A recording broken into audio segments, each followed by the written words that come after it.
Hi everyone, I'm Ms. Chris, the Youth Services Librarian with the Caldwell Public Library, and welcome to another week of our Read Aloud series for Women's HerStory Month. So today, I'll be sharing the book, The Girl Who Thought in Pictures, The Story of Dr. Temple Grandin. This book is written by Julia Finley Mosca and illustrated by Daniel Riley. It's published by Innovation Press. If you've ever felt different, if you've ever been low, if you don't quite fit in, there's a name you should know.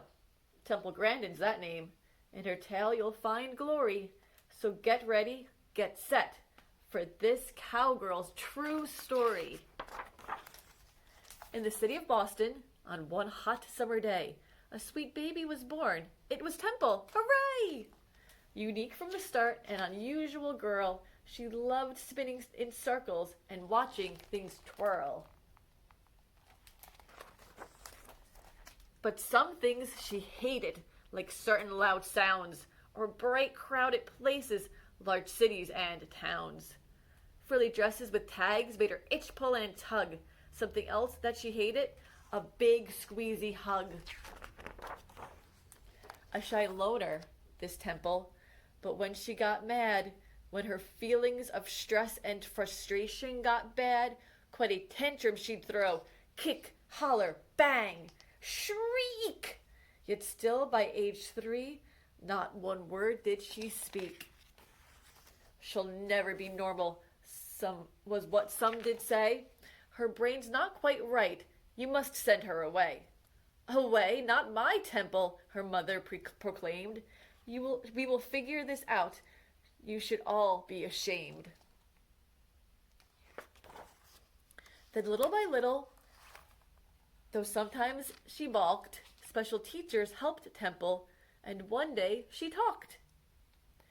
And that thing with her brain, it was autism, see? She was different, not less, they all finally agreed. Like most kids her age, she loved ice cream and art. But the way Temple thought, that's what set her apart. If something was mentioned, for instance, a fly, in her mind she'd see dozens of photos buzz by.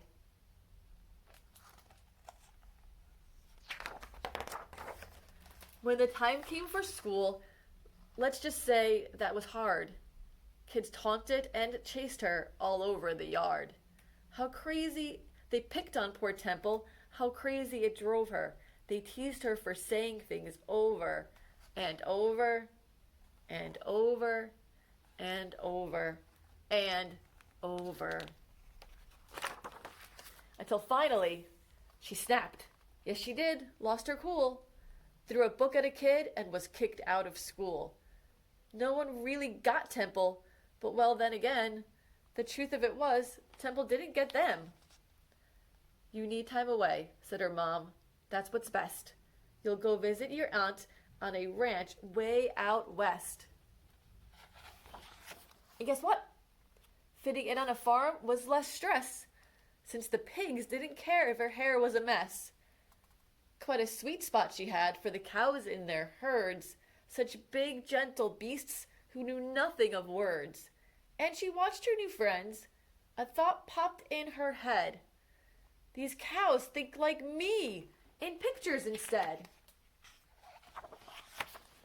At a new school that fall, Temple found more support and a teacher who taught her, you'll never fall short. When you find what you're good at, like science, you'll soar. And that teacher was right. He had opened a door. So she built a machine, like she'd seen on some farms, an invention that hugged her with boards and not arms. It worked. She had done it from memory, it's true. And just like the cows, it made Temple calm too.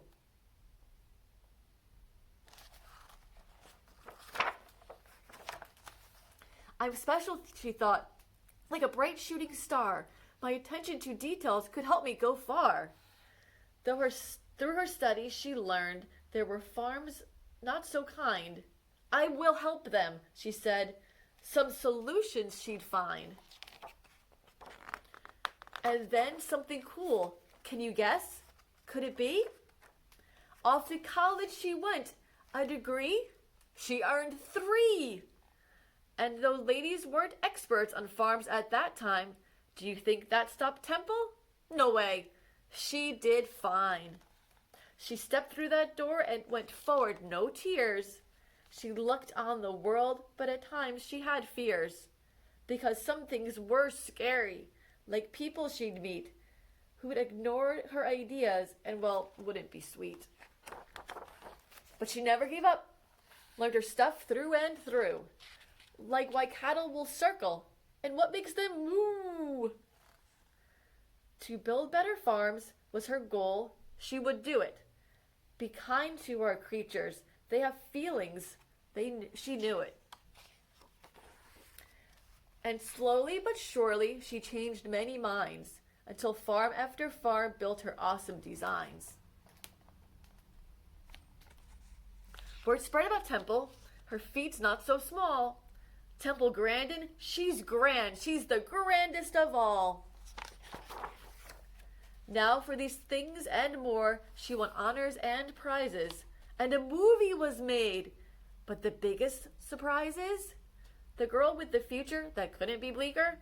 Yes, the once silent girl. She is now a big speaker. Today, she spreads hope with her stories and speeches. From New York to Sydney to Rome, Temple teaches. Each person is special, so unique are our minds. This world needs your ideas. It takes brains of all kinds.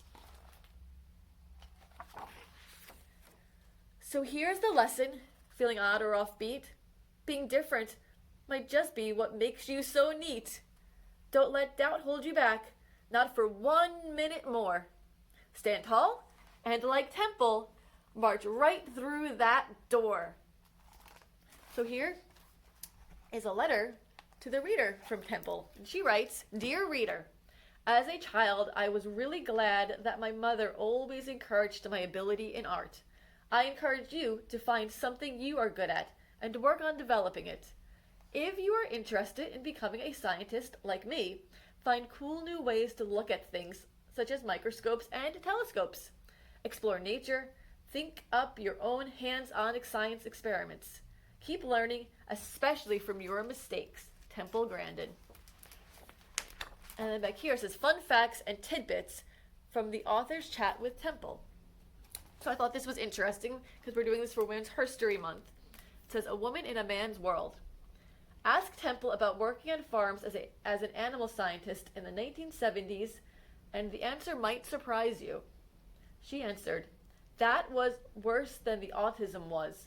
Much worse, she said.